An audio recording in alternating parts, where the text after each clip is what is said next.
Welcome back. I've got a special story to share today. The day before the Vance Foundation's 50th anniversary gala, the estate smelled of forced elegance and cloying lilies. Eleanor Vance stood by the floor-to-ceiling windows of the library, watching a small army of caterers transform the manicured lawn into a theater of vanity. The morning sun caught the dust motes dancing in the air, a quiet contrast to the storm brewing within the house's stone walls. "The florist needs another 10,000 for the orchid arch," Julian Vance announced, his voice cutting through the silence like a blunt blade. He didn't wait for an invitation to enter. He simply marched across the Persian rug, his heavy footsteps echoing against the mahogany bookshelves. He smelled of expensive scotch and desperation, a scent Eleanor had grown to recognize over the last few weeks as his gambling debts mounted. He dropped a thick stack of invoices on her desk, his eyes darting toward the antique safe in the corner. "Just sign off on the transfer, Mother. We can't have the donors thinking we're struggling. It's bad for the brand." Eleanor didn't turn around. She kept her gaze fixed on the white tents outside. "The brand, Julian, or your credit line at the Bellagio." The silence that followed was brittle. She heard the sharp click of a crystal tumbler hitting the desk. Julian's reflection in the window showed his face reddening, the entitled mask slipping to reveal the petulant child beneath. "I don't appreciate the tone. I'm trying to save this family's reputation while you sit here playing the grieving widow. You've become diminished lately, distracted. Perhaps it's time we discussed moving you to the cottage in Connecticut full-time." It was a blatant threat, a move to isolate her before the final pillaging of the estate. Eleanor finally turned, her expression unreadable. She felt the cold, metallic weight of the USB drive in her pocket, the one Maya Vance had delivered late last night containing the logs of Julian's unauthorized wire transfers. "I'm not diminished, Julian," she said, her voice a calm, steady hum. "I've never been more awake, but if you're so concerned about the gala, perhaps you should focus on your speech. It would be a shame if you said something you couldn't take back." Julian let out a sharp, mocking laugh. "My speech is fine. It's yours I'm worried about. Bianca Vance thinks you should stick to the pre-written script the PR team sent over. We don't want any sentimental tangents about Father's original vision. It's boring." As if summoned by the mention of her name, Bianca swept into the room, the heels of her designer pumps clicking sharply on the hardwood. She was draped in a silk wrap that cost more than most people earned in a year, her eyes scanning the room for anything she could eventually sell. "Oh, Eleanor," Bianca said, her voice dripping with artificial sweetness. "You're still in that old cardigan. We really must get you into the Vera Wang for tomorrow. Though honestly, with the way you've been looking so tired, maybe a heavy veil would be better." Julian smirked, leaning back against the desk. "She's just being stubborn, Bianca. She thinks she still holds the keys to the kingdom." Eleanor watched them, the son she had raised and the woman he had chosen. They stood there like vultures circling a prize they thought was already dead. The rage was there, a hot coal in her chest, but she didn't let it show. Instead, she reached out and touched the corner of a leather-bound ledger. "You both seem so certain of what tomorrow holds," Eleanor said softly. It was a warning, a final chance for them to show a shred of genuine concern, a spark of the family they used to be. "We are certain," Bianca snapped, checking her reflection in a silver tray. "Tomorrow is the beginning of the new Vance era. Julian is taking over the board chairmanship, and we're finally selling off that dusty old archive wing to the developers. It's progress." "I see," Eleanor replied. She looked past them to the doorway where Arthur Sterling had just appeared. He was carrying a briefcase, his face a mask of professional neutrality, but his eyes met Eleanor S. with a flash of grim understanding. He had seen the evidence. He knew the trap was set. Arthur cleared his throat. "Julian, the final papers for the Foundation's restructuring are ready for review. I've placed them in the study." Julian straightened his tie, a look of greedy triumph crossing his face. "Finally, come on, Bianca. Let's go sign our future." He paused at the door, looking back at Eleanor with a dismissive wave. "Get some rest, Mother. You'll need your strength to hand over the gavel tomorrow. It's going to be a long night for you." "I expect it will be," Eleanor said to their retreating backs. Once the room was silent again, Maya Vance slipped out from behind the heavy velvet curtains of the alcove, her tablet in hand. She looked at her grandmother, her young face tight with a mix of anger and admiration. "The servers are synced, Grandma. The moment Julian starts his New Era presentation, the bank records and the gambling logs will override the feed. Every donor, every board member, and every news camera in that room will see exactly where the foundation's money went." Eleanor walked back to the window. The sun was setting, casting long, jagged shadows across the lawn. The stage was literally set. "He thinks he's walking into his coronation," Eleanor whispered, her hand tightening around the USB drive. "And instead," Maya asked. Eleanor watched the caterers testing the stage lights. A brilliant, blinding white flare illuminated the darkness for a split second before fading. "Instead," Eleanor said, her voice as cold as the coming night, "he's walking into a reckoning. Tell Arthur to proceed. I want everything ready by dawn." She stood there long after Maya left, staring at the empty tents. Tomorrow, the world would see the Vance family for exactly what it had become, and Julian would finally learn that the person he dismissed as diminished was the only one left with the power to take everything away. The next morning, the smell of expensive, dark roast coffee filled the breakfast room, though it did little to mask the tension hanging in the air. Julian Vance sat at the head of the long mahogany table, his eyes bloodshot and fixed on the glowing screen of his phone. He didn't look up when Eleanor entered, but the rhythmic, impatient tapping of his fingers against the wood spoke volumes. Beside him, Bianca Vance was leafing through a high-end fashion catalog, her movements sharp and performative. "You're late, Mother," Julian said, his voice clipped. He slid a thick, cream-colored folder across the table. It came to a rest inches from Eleanor's hand, the movement aggressive despite its silence. "These are the final authorizations for the Foundation's restructuring. I need your signature before the board meeting this afternoon." Eleanor sat down, her movements slow and deliberate. She could smell Bianca's perfume, a heavy, cloying lily scent that felt like an intrusion in the morning air. She didn't touch the folder. "Restructuring? Arthur mentioned nothing about final authorizations yesterday." Julian finally looked up. The sneer he wore was practiced, a mask of pity that didn't quite reach his cold, calculating eyes. "Arthur is old, Mother. He's as sentimental as you are. He doesn't see the necessity of moving the Vance assets into more agile accounts. You're confused again. We discussed this last week." "Did we?" Eleanor asked softly. She watched as Bianca leaned in, a predatory smile touching her lips. "We did, darling," Bianca said, her voice dripping with artificial sweetness. "You were so tired that evening. It's perfectly natural at your age. That's why Julian is taking the burden off your shoulders. Once the gala is over tomorrow night, we can even look into those quiet retreats in the Berkshires. You deserve a rest from all this thinking." The implication was a physical blow, a threat wrapped in silk. They weren't just stealing her money, they were preparing to disappear her. Eleanor felt a cold spark of fire ignite in her chest. She reached out, her fingers grazing the cool leather of the folder. She knew exactly what was inside.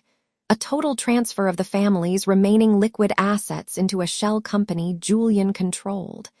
It was his final play to cover the millions he'd bled into offshore casinos. "I see," Eleanor said, her voice steady. She didn't sign. Instead, she pushed the folder back toward him. "I'll review these in my study. I want to ensure the Vance name is protected." Julian's face darkened, the mask of pity slipping to reveal the jagged edges of his temper. He slammed his hand onto the table, making the fine china rattle. "There is nothing to review. I am the one keeping this family afloat while you wander through the halls like a ghost. Sign the papers, Eleanor. Stop playing the martyr." The use of her first name was a deliberate stripping of her status. Eleanor didn't flinch. She stood up, her spine straighter than it had been in years. "The gala is tomorrow, Julian. The world will be watching. I suggest you focus on your speech rather than my signature. I'll bring these to the event." She turned and walked out before he could roar another demand. She didn't stop until she reached the library, where the scent of old paper and beeswax offered a sanctuary. Maya Vance was already there, hidden in the shadows of the alcove with a laptop open on her knees. "Did he take the bait?" Maya whispered, her eyes bright with the thrill of the hunt. "He's desperate," Eleanor replied, her breath hitching slightly. "He's trying to force a total liquidation before the sun rises tomorrow." "He thinks I'm too diminished to read the fine print." Maya tapped a key, and a series of complex bank ledgers scrolled across the screen. "He's in for a shock. Arthur just confirmed that the offshore accounts Julian thinks are hidden have been flagged. The moment he tries to move a single dollar using the documents he just gave you, the system will trigger a forensic audit. And the best part?" Maya smiled, a sharp, tech-savvy grin. "The audit report is set to go live on the Foundation's public donor portal at exactly 10 o'clock tomorrow night." Right in the middle of his keynote speech, Eleanor walked to the window, looking out at the massive white tents being erected on the lawn. Workers were stringing thousands of fairy lights, preparing for a celebration that would become a funeral for Julian's ambitions. 36 hours, Eleanor whispered, her hand tightening around the signet ring on her finger. "In 36 hours, Julian will realize that the ghost he's been haunting is the one who holds the keys to his cage." The countdown had begun. She could almost hear the ticking of the clock in the silence of the room. A steady, relentless heartbeat leading them all toward the reckoning. 2 hours after leaving the flickering screens of Maya's apartment, the scent of expensive leather and overpriced jasmine perfume filled the air of Le Summit, the city's most exclusive boutique. Eleanor Vance stood before a mahogany-framed mirror, her fingers smoothing the fabric of a simple, charcoal-gray wool coat. It was elegant, understated, and cost more than Julian's monthly gambling allowance, though he didn't know she still had access to the private trust her late husband had shielded from the family's reach. The chime above the door rang, followed by a sound Eleanor recognized instantly, the sharp, rhythmic click of designer heels on marble. "Oh, Julian, look. I told you the new collection would be in." A high-pitched, melodic voice drifted through the racks of silk and cashmere. Eleanor didn't turn. She watched the reflection in the mirror as Bianca Vance swept into the room, draped in a cream-colored cape that screamed of desperate new money. Following behind her, looking bored and adjusting his gold Rolex, was Julian Vance. He looked every bit the successful heir, his suit tailored to hide the stress of a man who was currently bleeding the family foundation dry. "Mother!" Julian's voice cut through the quiet of the store, dripping with a mixture of surprise and immediate condescension. He stepped forward, his eyes scanning Eleanor's modest appearance with a smirk. "I didn't realize they let people browse here without a platinum card in their hand." Bianca giggled, tucking a strand of perfectly coiffed hair behind her ear. "Now, Julian, be nice. Maybe Eleanor is just here to look at the scarves. Everyone needs a little window shopping to keep their spirits up, don't they?" The store manager, a thin man who lived and died by commissions, hovered nearby. He looked between the young, flashy couple and the older woman in the gray coat. "Is there a problem here?" the manager asked, his gaze lingering on Julian's expensive watch. "No problem," Julian said, his voice loud enough to draw the attention of 2 other socialites browsing the jewelry cases. "My mother was just leaving. She's had a bit of a rough time lately, confused about her finances, you understand. She shouldn't be encouraged to make unrealistic commitments." The humiliation was calculated, a public branding of Eleanor as a senile charity case. Eleanor felt the heat rise in her neck, but she didn't let her expression waver. She reached into her pocket, her thumb brushing the cold, hard edge of the signet ring she had reclaimed. It was a tactile reminder of the weight she was about to drop on his head. "I'm quite finished, actually," Eleanor said, her voice calm and level, contrasting sharply with Julian's performative arrogance. "I should hope so," Bianca sneered, reaching out to flick the sleeve of Eleanor's coat. "Wool, it's a bit functional, isn't it? I'm looking for something in vicuña. You probably wouldn't know the difference." Julian laughed, a harsh, entitled sound that echoed off the vaulted ceilings. "Come on, Bianca. Let's get you something that actually fits our status. We have a big night tomorrow. The keynote needs to be perfect. He turned back to Eleanor, his eyes cold. Don't forget to check the mail, Mother. I sent over the final papers for the house transfer. I'd hate for the movers to arrive while you're still packing your functional things. Eleanor watched them walk away toward the VIP lounge, Julian's hand possessively on Bianca's waist. They were so blinded by their own reflected glow that they couldn't see the shadows closing in. As she stepped out onto the sidewalk, the biting wind of the city hit her face, smelling of rain and exhaust. Her phone buzzed in her palm. A message from Maya Vance appeared on the encrypted app. Digital footprint secured. I've mapped the offshore transfers. He didn't just move the foundation money. He used your forged signature to collateralize the family estate against a high-interest loan in Macau. He's deeper in the hole than we thought. Eleanor felt a grim satisfaction settle in her chest. Julian wasn't just a thief. He was a desperate gambler playing with a deck she had already stacked. She walked 3 blocks to a nondescript, wood-paneled library where Arthur Sterling was waiting in a corner booth, a glass of amber liquid sitting untouched before him.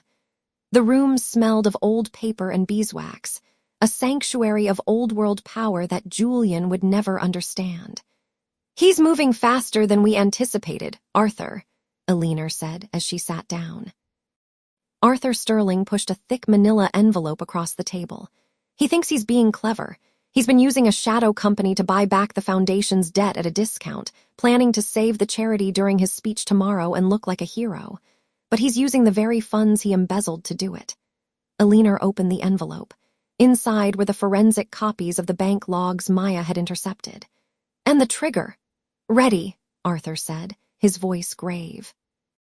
The moment he steps onto that stage and opens his mouth to claim credit for the foundation's new era, the audit goes live. It won't just be a donor report. It's a direct feed to the SEC and the state prosecutor's office. He's walking into a trap he built for himself. Eleanor looked at the digital watch on the wall. 28 hours remained. He called me confused in public today, Eleanor whispered, her eyes fixed on the documents. He told the world I couldn't handle my own affairs. He's arrogant, Eleanor. Arrogance is a terminal condition in this business, Arthur replied. Eleanor stood up, clutching the envelope to her chest. The weight of it felt like a whetstone, sharpening her resolve. Julian thought he was the master of the digital age, a predator in a world of slow-moving prey. He didn't realize that the trail he had left wasn't a path to victory, but a noose. One more day, Eleanor said, her voice barely a breath. One more day of him feeling like a king. She walked out into the gathering dusk, the city lights beginning to flicker on like 1,000 waiting eyes. The countdown was no longer a ticking clock. It was a heartbeat, steady and relentless, leading her toward the moment the world would finally see Julian Vance for exactly what he was. The morning before the Vance Foundation Gala, the air in the manor felt thick, as if the house itself was holding its breath. Eleanor Vance sat in the sunroom, the pale light of dawn filtering through the floor-to-ceiling windows. She was nursing a cup of Earl Grey, the steam rising in lazy curls when the heavy front doors groaned open. Julian Vance entered first, his Italian leather loafers clicking sharply against the marble foyer, a sound that used to signal a son's return but now felt like the approach of a predator. He was followed closely by Bianca, who was already draped in a coat that cost more than most people's annual salary, her signature scent of cloying, expensive lilies preceding her like a warning. "Mother," he said, his voice carrying that practiced, condescending warmth. He didn't wait for an invitation before sitting across from her, spreading a leather-bound portfolio on the mahogany table. "You look tired. The stress of the gala is clearly taking its toll." Eleanor set her tea down with a deliberate, silent grace. The silver spoon clinked against the china, a sharp, cold sound in the quiet room. "I've never felt more awake, Julian, though I appreciate the concern." He smirked, a sharp, ugly expression that didn't reach his eyes. "That's the trouble with these things, isn't it? The patient is always the last to know when the mind starts to slip." He signaled toward the hallway, and a man in a gray suit stepped forward. "This is Dr. Aris. He's just here for a quick wellness check. A formality for the board, really, to ensure you're up to the task of tomorrow's presentation. Eleanor recognized the man. He wasn't a doctor. He was a notary Arthur had flagged in the Vance digital archives, a man known for validating signatures on documents that shouldn't exist. The rage spiked in her chest, a hot, focused needle of fire. Her son wasn't just gaslighting her anymore. He was trying to legally erase her before the sun set. Bianca leaned in, her eyes wandering to the vintage emerald ring on Eleanor's finger. She reached out as if to touch it, her manicured nails like talons. "It's for the best, Eleanor. We wouldn't want you making a scene tomorrow. People are already whispering about your confusion at the office yesterday." "Confusion?" Eleanor asked softly. She reached into her pocket, her fingers brushing the cold, smooth edge of the digital recorder Maya had hidden there. The device was live, capturing every syllable of their entitlement.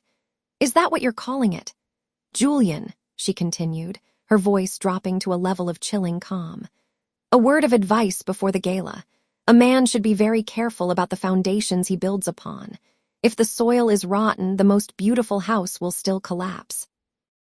You might want to check your personal offshore ledgers before you worry about my health. Sometimes, the things we think are hidden are merely waiting for the right light." He let out a sharp, dismissive bark of laughter. He leaned back, checking his gold watch with a flick of his wrist, the metal catching the morning sun.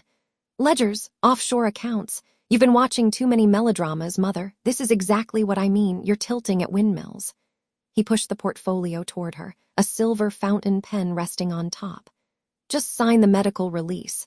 It'll make everything easier. You can retire to the coast, and Bianca and I will handle the heavy lifting." "No more ledgers, no more stress.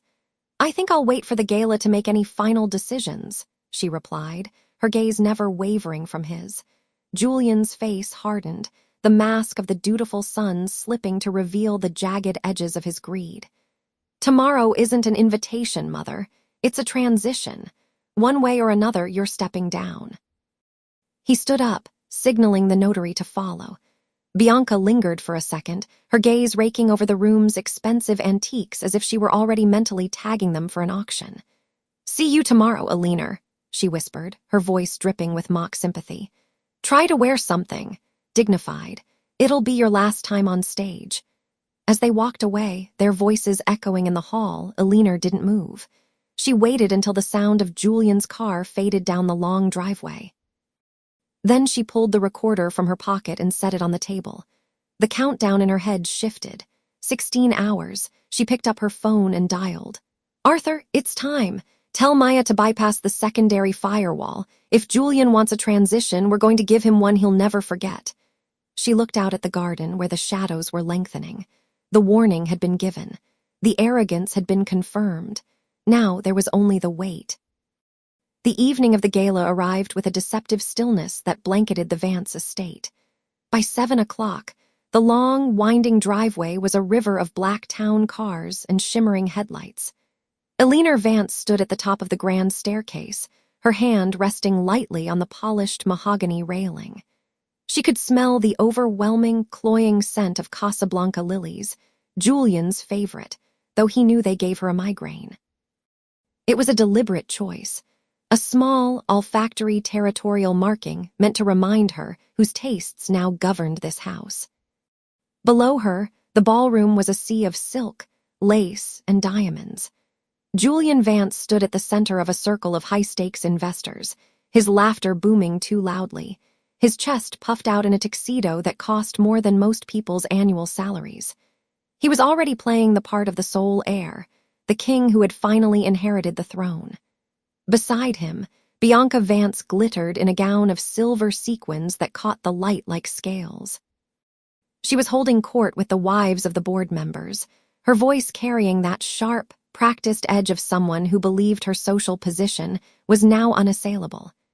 Eleanor took a steadying breath, feeling the cool, rectangular weight of the small digital trigger tucked into her silk clutch. She began her descent, her movements fluid and deliberate. "Ah, there she is," Julian called out as she reached the bottom step. The circle of guests parted like a curtain. He didn't come to meet her. He waited for her to approach him, a power move designed to show every witness in the room exactly who held the leash. He reached out, his grip on her elbow just a fraction too tight as he leaned in for a performative peck on the cheek. "You look fragile tonight, Mother. Perhaps you should have stayed in your rooms. The excitement might be a bit much for your heart."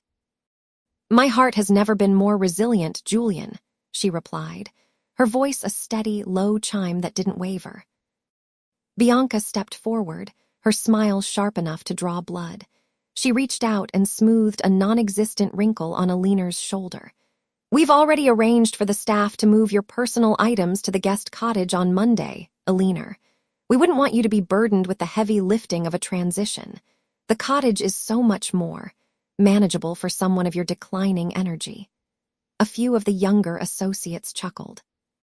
It was a public slap, a cold reminder that tonight wasn't just a celebration of Julian's promotion, but a formal stripping of Eleanor's dignity. "The guest cottage," Eleanor mused, her gaze drifting across the room to Arthur Sterling, who was standing near the bar. He caught her eye and gave a nearly imperceptible nod, his fingers tapping the side of his glass in a rhythmic code. "It's a thoughtful suggestion, Bianca, but I think I'll stay exactly where I am for the time being." Julian's jaw tightened, the skin around his eyes crinkling with suppressed irritation. "We discussed this. The transition needs to be absolute. The board expects a clean break from the old ways." He turned back to the investors, dismissing her without a second glance. "She's sentimental," he told them, his tone dripping with mock affection. "It's the tragedy of age. The mind clings to the walls of the past while the world moves on without it." Eleanor moved away, her pulse a rhythmic drum in her ears.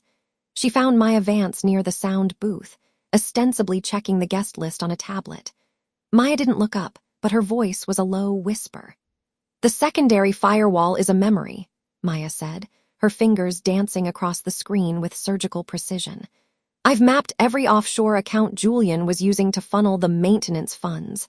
The moment he starts that video presentation, the feed switches to the raw data. He won't even see it coming until it's on the 60-foot screen." "And Arthur?" Eleanor asked. "He has the notary in the library," Maya confirmed. "He's seen the original trust documents. He knows the amendment Julian tried to file last week was a clumsy forgery." Eleanor felt a surge of cold, sharp clarity. She walked toward the buffet, picking up a glass of sparkling water. The condensation was freezing against her palm, a sensory anchor that kept her grounded while the room swirled with Julian's arrogance. She watched him move from group to group, promising favors he didn't have the right to grant and selling off pieces of a legacy he hadn't spent a single day building. She saw Clara Vance, Julian's younger sister, standing alone by the French doors. Clara looked pale, her eyes darting toward her brother with a mix of fear and resentment. Julian had already cut her allowance, telling her she was a drain on the estate's liquidity. Eleanor approached her. "Hold your head up, Clara," she said softly. "Why?" Clara whispered, her voice trembling. "He's one, hasn't he? He's going to sign the final papers tonight. He told me I have to move out by the end of the month or he'll have security escort me." "The night is far from over," Eleanor said, her eyes fixed on the podium at the far end of the room. Suddenly, the lights dimmed. A spotlight hit the center of the stage, reflecting off the polished floor. Julian stepped up, the microphone letting out a brief, sharp chirp of feedback. He looked out over the crowd, his face radiant with the toxic glow of absolute triumph. "Ladies and gentlemen, friends and colleagues," Julian began, his voice amplified and commanding. "Tonight marks a turning point for the Vance legacy. My mother, Eleanor, has led us with a steady hand for many years, but the time has come for a new vision. A vision of growth, of modernization, and of efficiency." He looked directly at Eleanor, a smirk playing on his lips. "Mother, if you would join me on stage for the ceremonial signing. Let's show everyone that the Vance family is united in this new chapter." The room erupted in polite, measured applause. Bianca stood at the foot of the stairs, her chin tilted up, waiting to take her place as the new matriarch of the estate. Eleanor didn't hesitate. She set her glass down and began to walk toward the stage. Every eye in the room followed her. She could feel the weight of the evidence Maya had uncovered, the digital trail of Julian's gambling debts and the systematic theft from the family's charitable foundation. She reached the podium. Julian handed her the gold-plated pen, his eyes gleaming with a predatory light. "Just sign on the line, Mother," he whispered, leaning in so only she could hear. "And I might let you keep your grandmother's pearls." Eleanor took the pen. She looked at the document, then out at the sea of faces, the board members, the rivals, the socialites who had already begun to whisper about her downfall. She felt the vibration of her phone in her clutch. One message from Maya, ready. Eleanor didn't sign. Instead, she leaned into the microphone. "Julian is right," she said, her voice echoing with a power that made the room go deathly silent. "Tonight is about a new vision, but before we sign anything, I think the board deserves to see the full picture of our efficiency over the last 6 months." She looked toward the back of the room. "Maya, play the presentation." Julian's smile faltered, his brow furrowing. "What are you doing? That's not the video." "Wait for it, Julian," Eleanor whispered, her voice like a blade. "I think you'll find this very educational." The giant screen behind them flickered to life. But it wasn't the montage of family history Julian had prepared. It was a spreadsheet, a bank statement, and at the top, in bold red letters, was the name of a private casino in Macau. The room went so quiet that the only sound was the frantic, shallow breathing of the man standing beside her. The silence in the grand ballroom was heavy, a suffocating weight that seemed to press the oxygen right out of Julian's lungs. On the massive screen behind the podium, the Macau bank statements flickered in high definition, the red numbers of his gambling debts glowing like fresh wounds. Eleanor Vance stood perfectly still, her hand resting lightly on the edge of the mahogany lectern. She didn't look like a woman who had been gaslit for months. She looked like a judge delivering a final sentence. Julian's laughter was a sharp, jagged sound that cracked the silence, though it lacked its usual predatory bite. "A spreadsheet, Mother? Really?" He stepped toward her, his expensive Italian loafers clicking rhythmically on the marble, a sound that usually signaled his dominance but now felt like a frantic heartbeat. "You've always been prone to these episodes. I'm sure Maya just pulled up some old, discarded projection. It's a glitch." A sad, desperate glitch from a woman who can't handle the pace of modern business. He turned to the board members, his face a mask of practiced concern. "I apologize for this. As you can see, Eleanor Vance is not herself. This is exactly why the transition of power is so vital tonight. Security, please help my mother to her car." "The only thing being transitioned tonight, Julian, is the truth," Eleanor said. Her voice wasn't loud, but it carried to the back of the room, amplified by the cold, metallic hum of the audio system. She didn't look at the security guards who hesitated by the doors. She looked at Maya, who sat at the tech table with her jaw set in a hard line. "Maya, show them the patents." The screen flickered again. The spreadsheet vanished, replaced by a series of legal filings from the Intellectual Property Office. At the bottom of each document, the signature of the CEO was clear, but the recipient of the transfer was a shell corporation registered in the Cayman Islands. "Those are the Vance Corp patents," Arthur Sterling said, his voice booming as he stood from his seat at the front row. The old lawyer's eyes were narrowed, his face a mask of grim vindication. "Julian, those represent 80% of this company's valuation. Why are they being transferred to a private entity under your sole control?" The air in the room shifted. The smell of ozone from the projector mixed with the sudden, sharp scent of Julian's sweat. Bianca Vance, standing near the champagne tower, let out a sharp gasp, her hand flying to her throat as her crystal glass slipped from her fingers. It shattered on the marble with a sound like a gunshot, the expensive vintage liquid soaking into the hem of her designer gown. She looked at her husband, her eyes wide with the sudden realization that the social ladder she had been climbing was about to collapse into the abyss. Julian didn't answer. He couldn't. Julian's skin turned a sickly, translucent gray, the color of wet ash under the harsh ballroom lights. His eyes, usually sharp with a cold, calculating arrogance, darted frantically from the screen to the stone-faced board members, looking like a trapped animal searching for a hole that didn't exist. A single bead of sweat tracked a slow, jagged path from his temple, carving through his expensive foundation and disappearing into his stiff silk collar. His jaw didn't just drop. It hung slack, his lips trembling and pale as if trying to form a lie that his brain could no longer compute. The confident, booming voice that had dominated the Vance empire for years was gone, replaced by a wet, rattling sound in the back of his throat as he struggled to swallow. I can explain, Julian finally wheezed, but the iron-gray-haired woman on the board, Mrs. Gable, simply leaned back in her chair, her expression one of pure revulsion. She looked at him as if he were a stain on the carpet. "You said I was a relic, Julian," Eleanor said, stepping away from the microphone. She walked toward him, her heels echoing with a slow, deliberate finality.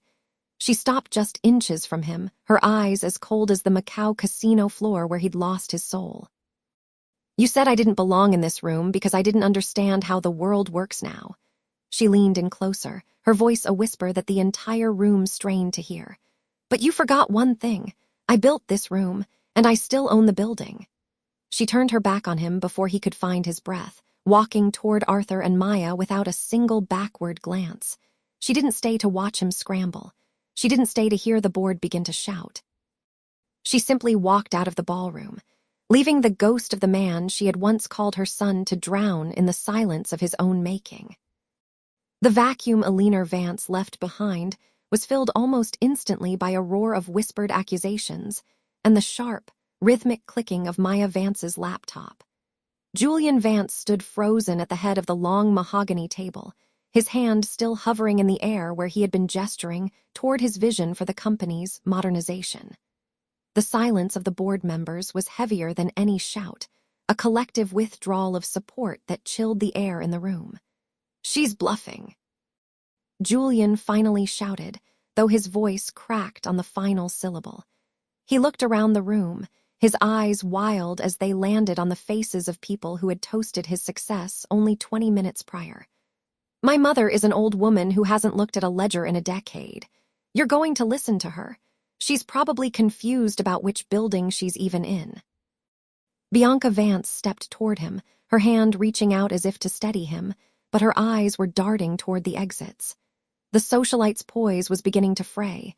The expensive diamond necklace she wore seemed to catch the harsh fluorescent light, mocking the sudden instability of her position. "Julian, darling, perhaps we should go after her. Calm her down before she says something else publicly." "She's already said it," a gravelly voice interrupted. Arthur Sterling stood at the far end of the table, slowly unfolding a thick stack of documents. He didn't look at Julian. Instead, he looked at the board members, specifically at Clara Vance, who sat with her mouth pressed into a thin, hard line. And unfortunately for Julian, she wasn't just speaking from memory. She was speaking from the deed of trust. Maya tapped a final key, and the massive screens that had previously displayed Julian's flashy growth projections flickered and died. In their place, a series of scanned bank statements appeared. They weren't company accounts. They were private offshore holdings, each one flagged with a red digital stamp. The room went deathly quiet as the board realized they were looking at the systematic siphoning of the Vance legacy into Macau-based gambling accounts. Julian's skin turned a shade of gray that matched the expensive slate of the ballroom floor. His eyes, usually sharp with a predator's calculation, became glassy and unfocused, darting around the room as if looking for an exit that didn't exist. His mouth hung open, a silent, trembling "oh" that made him look less like a titan of industry and more like a landed fish gasping for oxygen. The arrogant tilt of his chin vanished, replaced by a frantic twitch in his left cheek that he couldn't control. He looked smaller, his custom-tailored suit suddenly appearing 3 sizes too large for a man who had just realized his entire world was a house of cards in a hurricane. A single bead of sweat rolled down his temple, carving a path through his expensive foundation. "That's private information," Julian screamed, his voice reaching a frantic, shrill pitch. "Maya, turn that off. That's a violation of privacy." "Actually," Maya said, her voice calm and clinical as she stared at her screen, It's evidence of corporate embezzlement. You used company assets as collateral for your personal markers, Julian. My mother didn't just build this room. She's been paying the interest on your failures for 3 years, waiting for you to prove you were worth saving. The shift in the room was physical. Clara Vance, who had always been Julian's most vocal supporter on the board, stood up and moved her chair several feet away from him. The scraping sound of wood on marble was like a gunshot. "Arthur," Clara said, her voice trembling with rage, "is this verified?" "Every cent," Arthur replied, handing a physical folder to her. "Eleanor has already filed the injunction. As of 10 minutes ago, Julian's access to all Vance Group accounts has been frozen. The security team is currently waiting in the foyer to escort him from the premises." Bianca's hand dropped from Julian's arm as if he had suddenly become red-hot. She took a step back, her eyes wide with a different kind of terror, the fear of a woman realizing her meal ticket had just been canceled. "Julian, you told me those were investments. You said we were moving to the penthouse by the end of the month." He didn't answer her. He couldn't. He was staring at the screen, at the cold, hard numbers that stripped away his mask of success. He looked toward the double doors, perhaps hoping his mother would walk back in and offer him one last chance, one last moment of grace. But the doors remained closed. Eleanor had already said everything she needed to say. She had left the mess for the professionals to clean up. "You can't do this," Julian whispered, his legs finally giving way. He slumped into the chair he had intended to claim as the new chairman. "I'm a Vance. This is my name." "It was your name," Arthur said, his voice devoid of pity. "But Eleanor decided she'd rather see the name die with her than see you drag it through the mud of a casino floor. You have 5 minutes to gather your personal belongings before security arrives. And Bianca, I'd suggest you leave that necklace on the table. It was purchased with company funds." The silence that followed was absolute, broken only by the sound of Bianca's heavy, expensive perfume clashing with the metallic scent of Julian's cold sweat. He sat alone at the head of the table, a king of nothing, while the people he had spent years belittling began to pack their bags and walk away without a single backward glance. The reckoning hadn't come with a bang, but with the quiet, inevitable click of a lock turning against him. 6 months had passed since the heavy oak doors of the Vance Holdings boardroom had clicked shut, sealing the end of an era and the beginning of Julian's exile. The morning air at the Vance estate no longer carried the heavy, suffocating scent of Bianca's imported perfumes or the tense, metallic edge of a son's resentment. Instead, it smelled of damp earth and the lavender Eleanor Vance had insisted on planting near the terrace. It was the scent of a home that had finally learned how to breathe again. Eleanor sat at the small iron table on the veranda, the morning sun warming her shoulders. She looked down at the invitation in her hands, the official opening of the Vance Foundation's new youth center. Her name was embossed in gold at the bottom, not as a figurehead, but as the active chairwoman. Beside her, Arthur Sterling stirred his tea, the clink of the silver spoon against porcelain the only sound in the quiet garden.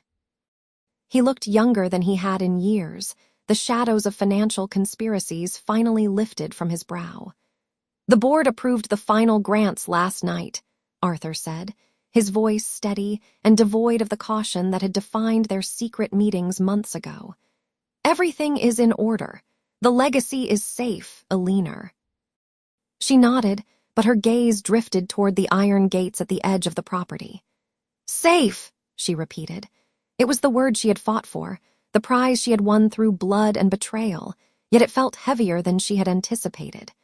10 miles away, in a cramped apartment that smelled of stale grease and unwashed laundry, Julian Vance stared at a flickering television screen. The luxury of the estate felt like a fever dream. His hands, once accustomed to the weight of a gold Rolex and the steering wheel of a custom Italian sports car, now felt clumsy as he tried to navigate a pile of past due notices. The controller had lost his grip on everything. His phone buzzed on the scarred coffee table.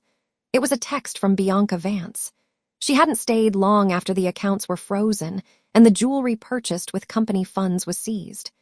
She was currently in Miami, Her social media feed a desperate, filtered attempt to maintain the illusion of wealth while she scouted for her next mark.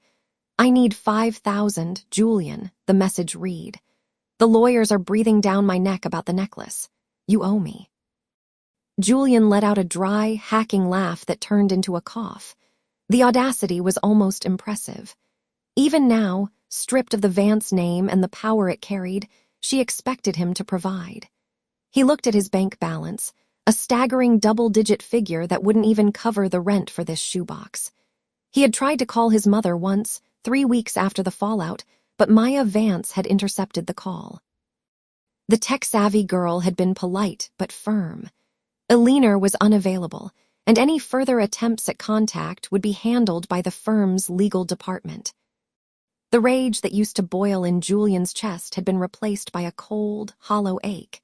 He had spent his life viewing his mother as a disposable asset, a bridge to a fortune he felt he had earned by birthright. Now, he was a ghost in his own city, a man whose name opened no doors and whose face only invited pity or scorn from the few former associates who still bothered to recognize him. Back at the estate, Maya joined them on the veranda, her laptop tucked under her arm. She dropped a thick folder onto the table. "The digital transition is complete," she said, her eyes bright with the satisfaction of a job well done. "The gambling debts Julian tried to hide are fully documented and settled through his personal trust liquidation. He's officially at zero, Eleanor." "Thank you, Maya," Eleanor said softly. She reached out, her fingers brushing the cool, textured paper of the Foundation reports. This was the victory. This was the justice she had craved when she was being gaslit in her own hallways. But as the sun climbed higher, Eleanor felt the cost of the crown. She had saved the company, preserved the Vance name, and ensured that the greed of one generation wouldn't destroy the future of the next. Yet the house felt cavernous. The silence was no longer a threat, but it was a reminder of the son she had lost long before the lawyers had ever stepped in. She stood up, smoothing the front of her simple linen dress. She looked out over the manicured lawn, toward the spot where a young Julian had once played. The boy was gone, replaced by a man who had chosen a casino floor over his own mother's heart. "Shall we go?" Arthur asked, standing to join her. "Yes," Eleanor replied, her voice firm. She picked up her keys, the heavy brass weight a reminder of the responsibility she now carried alone. She had won the war, and the peace was hers to keep. But as she walked toward the car, she didn't look back at the house. She looked forward, toward the city, where her name finally meant something more than just money. She had saved the legacy, but she had learned that some things, once broken by greed, could never be made whole again. The pattern was new, the fabric was strong, but the scars remained, woven invisibly into every thread of her new life.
I hope you enjoyed this tale.